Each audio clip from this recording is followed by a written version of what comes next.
예전에 한 TV 프로그램 중에서 군대 이야기를 다룬 시트콤이 있었습니다. 거기서 한 에피소드가 사단장이 부대에 방문한 이야기가 나왔는데요. 사단장이 부대를 방문할 것이다 라는 그 계획이 알려지자마자 벌써 부대 장병들이 아주 긴장을 합니다. 그리고 사단장이 부대에 왔습니다. 부대 순찰을 다 끝내고 마지막에 기어코이 한마디를 하고 맙니다. 야, 여기는 다 좋은데 저기 저 산 때문에 참 답답한 느낌이 든다 라는 한마디를 하고 가버려서 전 장병이 삽을 들고 그 산으로 뛰쳐 들어갔다. 그리고 그 산이 지도에서 사라졌다 라는 이야기가 있었습니다. 이런 비슷한 이야기가 군대 경험담으로 많이 나옵니다. 물론 재밌으라고 하는 얘기죠. 군대 이야기에서 99%는 다 과장입니다. 1%는 구랍니다. 제가 오늘 이 설교를 준비하다가 근데 정말로 사람이 산을 뚫어버린, 산을 없애버린 이야기가 실화로 있는 것을 발견했습니다. 인도에서 있었던 일인데 만지히라는 남자의 이야기입니다. 그 남자가 한 여인과 결혼을 했는데 아내를 너무나 사랑했습니다. 너무나 사랑하고 결혼 생활을 하던 와중에 아내가 남편이 있는 곳에 도시락을 싸서 오다가 그 산을 넘다가 그만 산에서 낙상하고 마는 것입니다. 그 산이 아주 험하고 바위산입니다. 사진 하나 보여주시겠습니까? 영화의 장면인데 그냥 이 사진이 아니고 순서가 바뀌었네요. 이 사진도 아닙니다. 다른 사진 있습니까? 이 사진. 이게 이제 그 산, 영화의 사실 장면입니다. 이런 엄청난 산이 사실 마을 전체를 둘러싸고 해서 마을을 고립시켰던 상황이었습니다. 그래서 마을에서 병원까지는 고작 1.6km밖에 떨어지지 않았지만 그 병원을 가려고 하면은 근데 산 때문에 돌아가야 되는 겁니다. 그럼 72km를 가야 한다라고 합니다. 사진 내려주시겠어요? 결국 만지 아내가 그렇게 세상을 떠나고 맙니다. 만지가 너무나 고통스러워하고 슬퍼하다가 어느 날 그 자리에서 일어서더니 자기의 재산이 염소 3마리를 다 팔아버리고 그걸로 망치와 정을 사버리는 겁니다. 그리고 뭘 하냐면 산으로 가서 산을 깎아내기 시작합니다. 정말 제정신이 아니다라는 소리를 들으면서 시작했던 그 해가 1960년이었고 그리고 1982년 22년 동안 산을 깎아서 산에 길을 내버립니다. 이 사진 보여주시겠습니까? 과연 바로 이 사진입니다. 실제 인물입니다. 실제 인물이고 이런 바위산을 저 길이 보이죠? 그 다음 사진, 요거 뭐였던 이게 실제로 그 산입니다. 인도의 산입니다. 산이 깎여 있죠. 너무 놀랍지 않습니까? 이 일로 이 마을 주민 전체가 기적 같은 삶의 변화를 맞이할 수 있었습니다. 내려주십시오. 이 만지가 2007년 세상을 떠나는데 마을뿐만 아니라 온 주민들이 온 사회가 그 죽음을 슬퍼해서 국가 장례식으로 그의 장례를 치러줬다라고 합니다. 이 이야기가 영화로도 제작됐는데 인도에서 발리우드에서 나왔죠. 사진 이제 그 사진 틀어주시면 되는데 포스터입니다.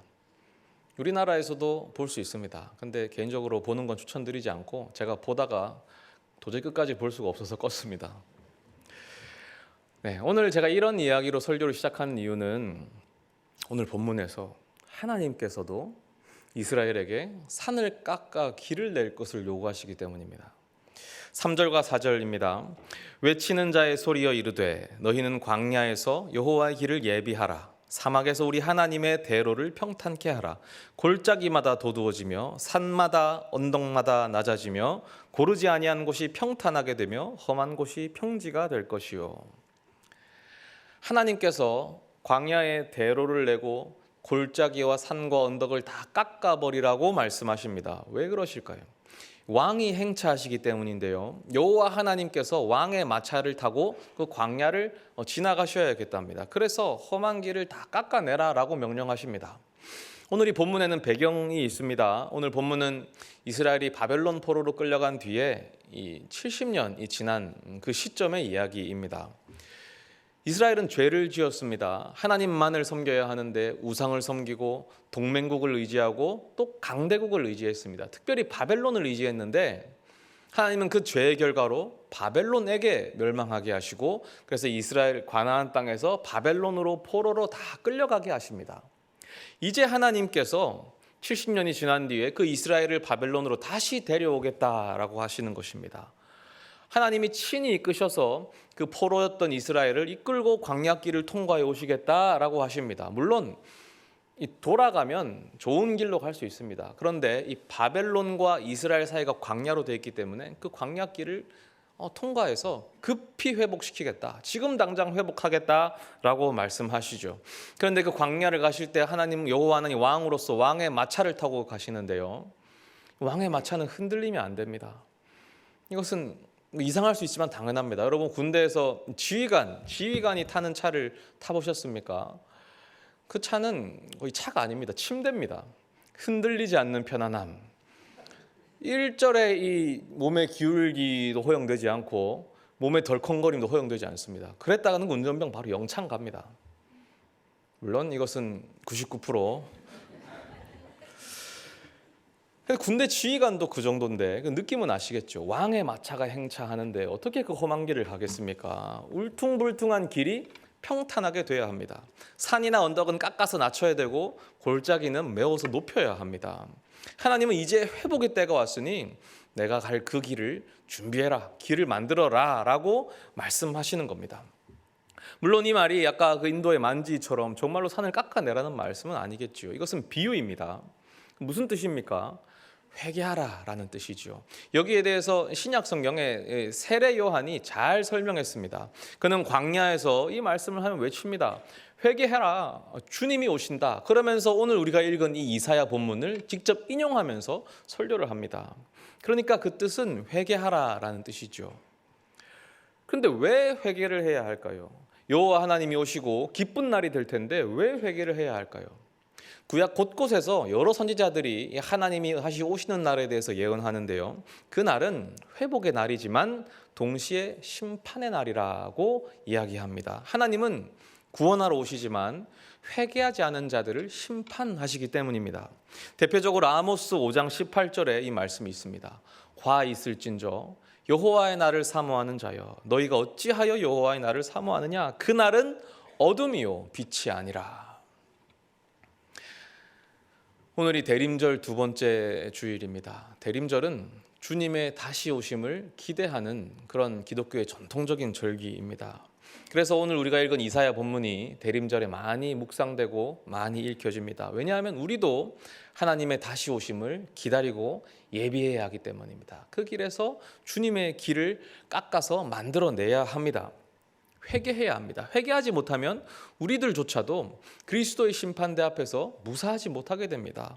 고린도후서 5장 10절에 이는 우리가 다 반드시 그리스도의 심판대 앞에 나타나게 되어 각각 선악간에 그 몸으로 행한 것을 따라 받으려 함이라. 사도 바울이 이렇게 얘기합니다. 우리들도 심판대 앞에서 선악간에 그 행한 것을 따라 심판을 받게 된다라고 합니다. 그래서 우리의 행위가 심판의 대상이죠. 하나님을 기다린 우리는 회개해야 하는 것입니다. 이 회개에 대해서 세례 요한이 정확하고 자세하게 가이드라인을 제시합니다. 누가복음 3장 10절 11절 무리가 물어 이르되 이 세례 요한에게 묻는 것입니다. 그러면 우리가 무엇을 하리까? 대답하여 이르되 옷 2벌 있는 자는 옷 없는 자에게 나눠줄 것이요 먹을 것이 있는 자도 그렇게 할 것이니라 하고. 우리 옷 몇 벌씩 있습니까? 여러분 옷 몇 벌 있으십니까? 우리 여성분들은 옷이 많이 없으시죠? 아, 입을 옷이 없어. 입을 옷이 없어. 하지만 옷장을 열면 옷이 많습니다. 세례 요한은 말씀대로 하면 그거 다 나눠주라고 하십니다. 먹을 것은 얼마나 많으십니까? 냉동실 한번 열어보셨습니까? 아마 제 생각에는 이제 오는 새해에 설날 떡국떡은 안 사셔도 될 것 같습니다. 분명히 거기에 떡이 있습니다. 참 많죠. 그거 다 나눠주랍니다. 산을 깎아 길을 만드는 것은 이런 삶을 사는 것이다 라고 합니다. 하실 수 있으시겠습니까? 또 3장 12절 13절 세리들도 세례를 받고자 하여 와서 이르되 선생이여 우리는 무엇을 하리이까 하매 이르되 부과된 것 외에는 거두지 말라 하고. 당시 로마가 세금을 걷는 방법이 있었습니다. 로마는 지역별로 세금 할당량을 지정해 줬습니다. 그러면 세리들이 거기서 세금을 걷는 겁니다. 만약 할당량보다 모자라다면 자기 돈으로 메꿔서 내야 합니다. 그런데 할당량보다 넘게 초과해서 걷었다. 그러면 그거 전부 다 세리 자신의 것이 됩니다. 그러니까 당시 세리들은 악착같이 이 돈을 걷어서 다 자기 재산으로 착복했죠. 요한의 이 말씀은 오늘날 모든 직업인들에게 적용됩니다. 직업의식을 갖고 살라라는 것이죠. 정의로운 삶을 살라라는 것입니다. 설령 내가 손해를 보더라도 정직하게 살아라라는 의미입니다. 단순히 돈을 벌기 위해 직업 생활을 하지 말라라는 뜻입니다. 바로 이것이 산을 깎아 길을 만들어내는 삶의 모습입니다. 여러분 하실 수 있으시겠습니까? 또 3장 14절에 군인들도 물어 이르되 우리는 무엇을 하리이까 하매 이르되 사람에게서 강탈하지 말며 거짓으로 고발하지 말고 받는 급료를 족한 줄로 알라 하니라. 이것은 권력을 가진 자들에게 주는 말씀입니다. 사실 권력은 모든 사람들에게 있습니다. 부모는 자식에게 권력이 있고 선생님은 학생에게 권력이 있고 사장님은 또 근로자들에게 권력이 있지 않습니까? 그 권력을 남용하지 말라라는 뜻입니다. 권력을 이용해서 부당 이익을 취하지 말라라는 뜻입니다. 이것이 산을 깎아 길을 만드는 삶의 모습입니다. 하실 수 있으시겠습니까? 저는 못하겠더라고요. 제가 언제 무너졌는지 아십니까? 나누는 삶을 살아야 되는데 우리 애들 몰래 부엌에서 맛있는 거 혼자 숨어서 먹을 때 야, 내가 내 자식한테도 양보를 못하는구나. 그러다 들키면 어떻게 하냐면 이거 매운 거야. 어떤 목사님의 칼럼을 봤습니다. 그 목사님의 사모님께서 아이들을 키우시면서 너무 힘드셨나 봅니다. 그래서 항상 화를 내신답니다. 아마 아이가 한 3명쯤 되는 것 같습니다. 그러다가 그 사모님이 어머니 수련회를 갔는데 큰 은혜를 받으신 거예요. 그리고 돌아오셨습니다. 변하셨죠. 천사 같은 모습으로 아이에게 친절하고 아주 상냥하게 변했는데 아이들은 이상하게 더 긴장된 얼굴로 그걸 맞이하더라는 겁니다. 아니나 다를까 일주일 지나니까 엄마가 원래대로 돌아왔더라. 아이도 아는 거죠. 사람이 안 변할 거다. 우리가 얼마나 바뀌기가 어렵습니까? 예배에서 은혜를 받는데 내가 말씀대로 살아야지, 회개해야지 라고 고백하고 나가자마자 큰 장애물이 닥칩니다. 주차장이라는 장애물이 있죠. 항상 교회에서 가장 은혜로운 곳이 주차장이다. 그 말은 받은 은혜를 다 거기 버리고 간다 라고 하지 않습니까? 그 주차장에서 차 빼다가 짜증나고 운전대 잡고 운전하다가 짜증나고 집에 가면 다 잊어버립니다. 그래서 그 은혜가 일주일도 채 가지 않죠. 그래서 또 다시 일주일 뒤 예배 자리에 오면은 아주 간절하게 참회의 기도를 드리는 거 아니겠습니까? 저는 아직도 한 성도님의 말씀이 생각이 나는데 사실 여러 성도님들이 항상 저에게 말씀하셨습니다. 우리 교회가 예배 시간에 참회의 기도 순서가 처음에 있는데 예전에는 이 참회의 기도 순서가 아주 짧았습니다. 기억나십니까? 이제 하나님과 나만이 아는 죄를 묵묵히 묵상하겠습니다 하고 고백하려고 하고 있는데 만일 우리가 우리 죄를 고백하면 그는 미쁘시고 의로우셔서 바로바로 나왔죠. 그래서 저한테 항상 말씀하시더라고요. 그 시간이 조금 길면 안 되냐. 내가 일주일간 이렇게 많은 죄를 지었는데 고백할 시간이 없다.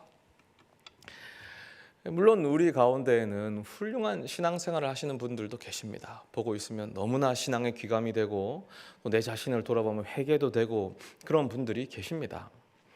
그런데 사도 바울은 이렇게 얘기했습니다. 오호라 나는 곤고한 사람이로다.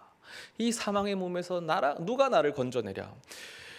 바울은 율법으로 완전한 사람이었습니다. 율법을 다 지켰고 율법으로 흠이 없는 사람이었습니다. 그런데도 불구하고 그의 속에서 계속해서 죄가 솟아서 나오는 겁니다. 샘물같이 악한 생각들이, 악한 것들이 나오는 겁니다. 미움, 시기, 질투, 교만, 이것을 제어할 수가 없다는 겁니다. 우리가 겉보기에 바뀔 수 있습니다. 그러나 그것은 단순히 겉모습만 바뀐 것에 불과하죠. 겉이 바뀌면 사람들은 놀랍니다. 와, 저 사람 예수 믿더니 사람 바뀌었다. 은혜 받더니 사랑이 바뀌었다. 하지만 스스로가 가장 잘 알지 않습니까? 내 속사람은 여전히 그대로 죄 속에 있습니다. 우리는 우리 스스로 하나님의 다시 오실 길을 예비할 수가 없습니다. 우리가 산을 깎아 길을 낼 수가 없다는 말입니다. 우리는 산에 완전히 고립되었습니다. 이 산과 계곡이 우리를 하나님으로부터 단절시킵니다. 우리는 그래서 성공에도 다가갈 수 없고 관계도 이 산 아래에서 다 질식됩니다. 우리는 산에 갇혀서 무기력하고 패배하고 낙심합니다. 하나님의 다시 오시는 날은 기쁨의 날, 회복의 날이 아니죠. 우리에게는 심판의 날이 되고 말 것입니다. 그런데 오늘 본문을 보니까 다른 말로 시작합니다. 하나님은 우리에게 회개를 요구하시기 전에 다른 말을 먼저 하십니다. 1절, 너희의 하나님이 이르시되 너희는 위로하라. 내 백성을 위로하라. 산을 깎으라는 이야기는, 길을 만들라는 이야기는 3절이었죠. 그런데 1절에 먼저 하나님의 위로가 나옵니다. 그럼 하나님의 위로는 어떤 위로일까? 위로는 그저 말로 끝나는 위로가 아닙니다. 오늘 본문 뒤에 가면 11절에 이렇게 말씀하십니다. 그는 목자같이 양떼를 먹이시며 어린 양을 그 팔로 모아 품에 안으시며 젖먹이는 암컷들을 온순히 인도하시리로다. 이스라엘 백성들 양치는 목자같이, 어머니같이 이렇게 품에 끌어안겠다라는 포용, 양육, 인도의 위로를 주시죠. 이스라엘은 아직 미처 준비되지 못했습니다. 그래서 심판의 두려움으로 떨어야만 합니다. 그런 이스라엘에게 이런 평안을 약속하십니다. 그리고 이어지는 2절, 오늘 본문 2절에 너희는 예루살렘의 마음에 닿도록 말하며 그것에게 외치라. 마음에 닿도록 말하라 라는 것은 직역하면 심장에 대고 말하라 라는 것입니다. 아주 그냥 부드럽고 정답게 이야기하는 것 이상이죠. 강하게 말하고 설득력 있게 말하라는 것입니다. 이제 하나님의 위로가 시작되었으니 그것을 깨달을 수 있도록 외치라 라는 뜻입니다. 그 노역의 때가 끝났고 그 죄악이 사함을 받았느니라. 사실상 이 선언을 통해서 이스라엘은 하나님을 맞이할 준비가 다 끝났습니다. 하나님이 산을 깎아서 길을 만드신 것입니다.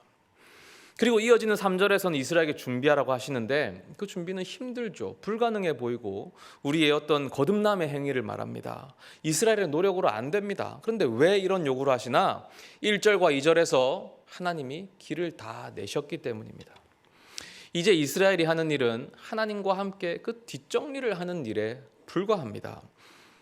그래서 이스라엘 백성들이 이 순간의 심정을 시편에서 노래했는데 이렇게 표현합니다. 시편 126편에 여호와께서 시온의 포로를 돌려보내실 때에 우리는 꿈꾸는 것 같았도다. 그때 우리 입에는 웃음이 가득하고 우리 혀에는 찬양이 찼었도다. 그때 문 나라 가운데서 말하기를 여호와께서 그들을 위하여 큰 일을 행하였다 하였도다. 한번 생각해 보십시오. 안 그렇겠습니까? 산을 뚫어야 되는데 그래서 삽을 들고 망치를 들고 곡괭을 들고 그 앞에 서 있습니다. 얼마나 절망스럽습니까? 산을 깡깡 때려 봅니다. 이게 됩니까? 바로 그때 포크레인과 굴삭기와 중장비들이 나와서 이 산을 다 뚫어버리는 겁니다. 저절로 춤이 나오겠죠. 입에는 웃음이 넘치고 혀에는 찬양이 찰 수밖에 없을 것입니다. 이제 뒷정리만 하면 됩니다. 하나님이 이런 큰 은혜를 베푸신 겁니다. 왜 이런 일을 하실까? 오늘 본문 7절에 풀은 마르고 꽃이 시들면 여호와의 기운이 그 위에 불미라. 이 백성은 실로 풀이로다. 사람의 노력으로는 불가능하기 때문입니다. 사람의 모든 행위는 풀과 같습니다. 누가 삽질을 좀 잘한다 해도 화려해 보인다 해도 그것은 꽃에 불과합니다. 풀은 마르고 꽃은 시듭니다. 8절 풀은 마르고 꽃은 시드나 우리 하나님의 말씀은 영원히 서리라. 그래서 하나님이 직접 길을 내십니다. 이것이 아름다운 소식이요 이것이 복음 굿뉴스인 것입니다. 그래서 9절에 이렇게 나옵니다. 아름다운 소식을 시온에 전하는 자여 너는 높은 산에 오르라. 아름다운 소식을 예루살렘에 전하는 자여 너는 힘써 소리를 높이라. 이 아름다운 소식은 우리에게도 복음입니다. 하나님께서 우리를 위해서 길을 만드셨습니다. 친히 산을 깎으시고 길을 뚫으셨습니다. 이제 하나님께서 우리와 함께 그 영광의 대로를 행차하시겠다라고 말씀하십니다. 이 비유가 무슨 뜻입니까? 우리를 고치시겠다라고 하시는 하나님의 약속입니다. 우리의 가정과 일터를 회복시키겠다라고 하시는 하나님의 약속입니다. 우리의 교회를 반석 위에 든든히 세워가겠다라고 하시는 하나님의 약속인 것입니다. 그러므로 오늘의 말씀은 우리에게도 복음, 아름다운 소식입니다. 우리에게 자격이 있습니까? 우리는 미처 죄를 회개하지도 못했습니다. 회개한 죄를 또 짓고 또 짓습니다. 하나 되지 못하고 연합되지 못하고 마음속에 미움과 질투와 시기가 계속해서 샘솟습니다. 하나님 말씀에 굳건히 서지 못해 흔들리고 두려워하고 낙심합니다. 우리는 산에 고립된 존재들입니다. 겉보기에는 회복되어 가는 것 같은 모습들이 있습니다. 그러나 한 분 한 분 그 속을 들여다보면 무력감과 회의감에 깊이 침잠되어 계신 분들이 많습니다. 하나님을 향한 실망과 교회에 대한 어떤 아쉬움과 실망과 사람에 대한 실망, 이런 것으로 신앙생활에도 의욕을 잃어버린 분들이 아직도 많이 계십니다. 왜 그럴까요? 당연하죠. 우리 삶은, 우리 인생은 풀과 같기 때문입니다. 풀은 마르고 꽃은 시듭니다. 그러나 그 풀과 같은 우리 인생 위에 하나님의 영원한 말씀이 불어옵니다. 이제 회복의 때가 된 것입니다. 아까 인도의 만지히라는 남자를 소개해드렸죠. 그 남자가 산을 뚫고 길을 내버리니까 고립되고 낙후되었던 그 마을에 기적 같은 일이 일어납니다. 우리 삶도 마찬가지입니다. 하나님께서 우리 인생에 길을 내셨습니다. 우리 인생에도 이제 기적 같은 일들이, 기적 같은 변화가 일어납니다. 왕의 마차가 그 길로 행차하시기 때문이죠. 시 한 편을 소개해드리고 싶습니다. 저도 우연히 소개받은 시인데요. 신학생 때 장신대에서 사경회, 말씀 사경회를 하다가 강사 목사님께서 이 시를 소개해 주셨는데, 짧게 소개해 주셨는데 제가 궁금해서 핸드폰으로 찾아봤습니다. 그리고 그 자리에서 그 시를 읽다가 너무나 감격스러워서 한참을 울었던 시입니다. 함석헌의 님이 오신다라는 시입니다. 이 시가 조금 길어서 전체 11개의 연인데 제가 한 2개의 연은 뺐습니다. 제가 낭독해 드리겠습니다. 님이 오신단다. 길 닦아 예비하자. 내 집에 오시는 님을, 날 보러 오시는 님을 그저 어찌 맞느냐. 높은 것 낮추고 우물어진 것 돋우고 굽은 길을 곧게 하고 지저분한 것을 다 치워 님이 바로 오시도록 하자. 님을 기다린다면서 그저 잤구나. 이것저것을 온 방안 허투루 늘어놓아 그저 앉으실 곳도 없이 했구나. 어서 모셔야 할 님, 더러운 길에 왜 더듬게 하며 맑고도 거룩하신 그의 몸을 해뜨린 이 속에 어찌 맞을꼬. 내 마음이 급해. 쓸자, 닦자, 고치자, 물을 뿌리자. 묻고 안고 이 먼지를 다 어찌하노. 언제 이것을 아름다이 하노. 아이고 님이 오시네. 저기 벌써 오시네. 이를 어찌노. 어딜 들어오시랄꼬. 이 얼굴, 이 꼴, 이 손은 예, 걱정 마라. 나도 같이 쓸어주마. 나 위해 쓸자는 그 방 내가 쓸어 너를 주고 닦다가 달아질 내 맘 내 닦아주마. 쓸자 닦자 하던 마음 그것조차 마음뿐이고 님이 손수 쓰시고 나까지도 앉으라시니 제 자랑이라곤 없소이다. 참 없소이다. 밝히자면서 못 밝힌 방 저절로 밝아지고 맑히자면서 못 맑힌 맘 나중엔 맑아졌으니 내라곤 없소이다. 님 곁에만 사오리. 산을 깎아 길을 내다가 지치신 분들 많습니다. 신앙의 회의감과 무력감 속에 계신 분 있으시지요? 하나님께서 지금 찾아가십니다. 자녀의 문제, 가족의 문제로 당황스럽고 어찌할 바 모르는 그런 분들 계시죠? 하나님께서 지금 찾아가십니다.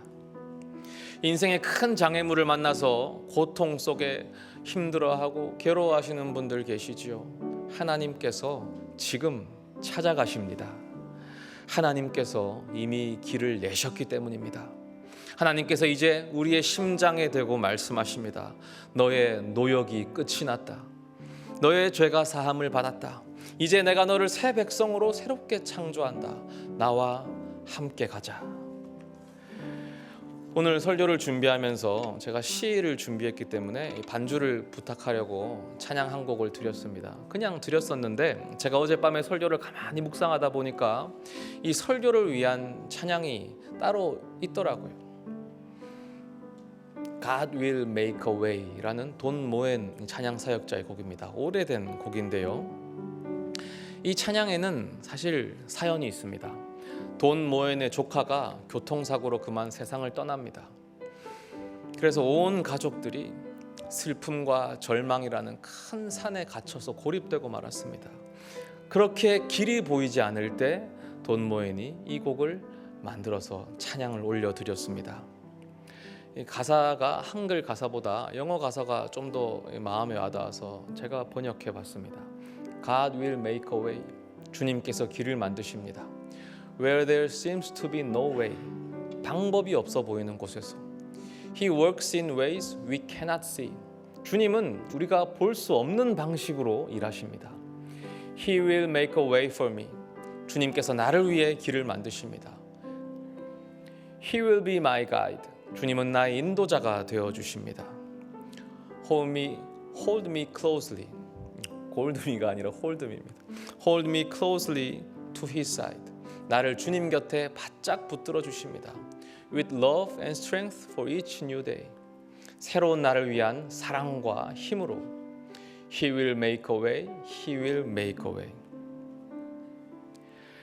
God will make a way where there seems to be no way. He works in ways we cannot see. He will make a way for me. He will be my guide. Hold me closely to his side. With love and strength for each new day. He will make a way. He will make a way. 우리 한글로 이 찬양을 함께 올려드리겠습니다. 나의 가는 길 주님 인도하시네. 나의 가는 길 주님 인도하시네. 그는 보이지 않아도 날 위해 일하시네. 주 나의 인도자 항상 함께 하시네. 사랑과 힘 베푸시며 인도하시네.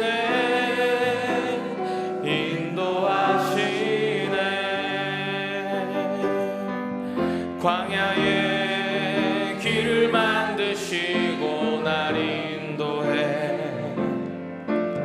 사막의 강 맡으신 것 보라. 하늘과 땅 변해도 주의 말씀 영원히 내 삶 속에 새 일을 행하리. 나의 가는 길 주님 인도하시네. 그는 보이지 않아도 날 위해 일하시네. 주 나의 인도자 항상 함께 하시네. 사랑과 힘 베푸시며 인도하시네.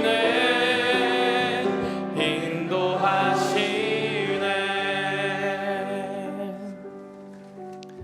하나님께서 우리 인생의 길을 내십니다. 이미 그 길을 통해 우리에게 오셨습니다.